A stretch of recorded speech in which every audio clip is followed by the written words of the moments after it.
Okay, we're gonna call this one Sig Making 101. I have this blank, which I will send you a copy of. But that's how I use it. I use a blank, so I don't have to rebuild this whole part. Okay, and the first thing we start with is we import a background. And I have several that I downloaded thinking that they would be cool, and we'll see how they turn out. So I'm going to find my background. Okay, I think this one, we're going to move it. That's a little too big, so I'm going to reduce it a little bit. Okay, you see how it's going over this part now? The way you get that to the back is you right click on it and you go down to arrange and you send it to the back.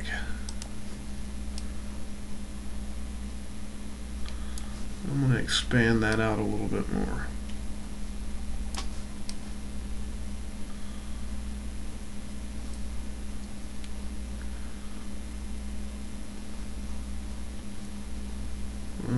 Just finding the place for it, so you just gotta go by your eye, you know. You just gotta see where you like it and put it there. So there's my background. Now I'm going to import the character or the picture of a person or whatever you want, really. Some of my best sigs don't even have a picture of a person in it, but I found one that's going to look pretty cool with this, I think. But I'm going to have to shrink it a lot, so make sure I'm so. See, if you're not careful, you can go off that picture and select a different one. But I want this one, so I'm going to shrink it down to a manageable size.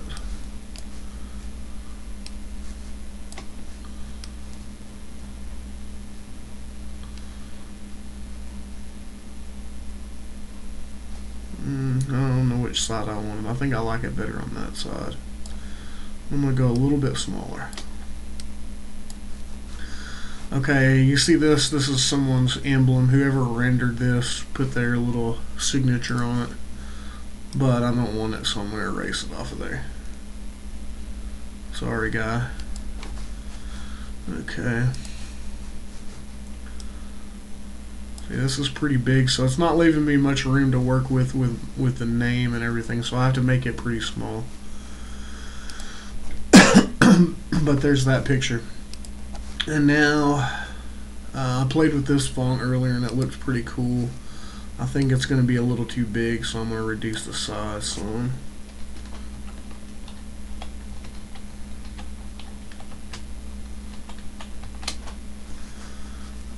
We can go a little bit bigger than that now, so I'm going to highlight that and then come down here to the size, and we can keep going. Just go till it looks right, and then you can go back to your arrow so you can move it again. Thinking I like it better at the bottom, so I'm going to put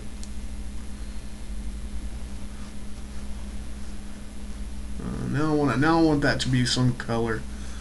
So we'll look over here at styles first.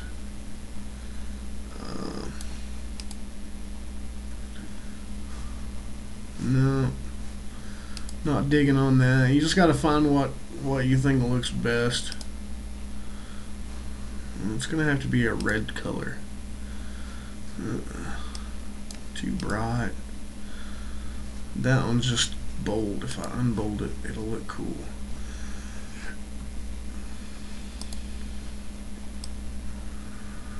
Now, okay, now this is a tricky part right here, what I'm fixing to do, so bear with me. The background, you see this background right here is kind of interfering with the E. So what I'm going to do is I'm going to move this out of the way. Then I'm going to select that background, and I'm going to get my burn tool right here. The burn tool, well, just watch what it does when I click on it. It's going to darken this picture up. The more you burn it, the darker it's going to get. You see it getting darker? Actually, I'm going to make it bigger.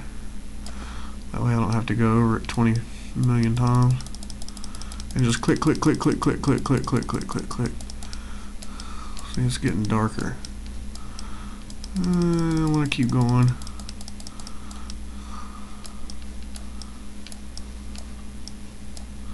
I want to burn this up some too.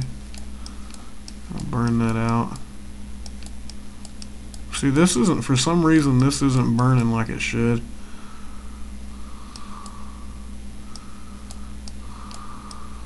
So what I'm going to do in that case is take the eraser and just zip it off. Now I have a pretty good clean box for his name to go in here. So then I'm going to click off of that, and I'm going to come and I'm going to find his, or there's his name, duh. I'm going to grab it and drag it back down. Now this part's still in my way, so I'm going to, oops. I'm going to click his name again, click back onto the background, and I'm going to zip that off. Grab his name again and bring it back down.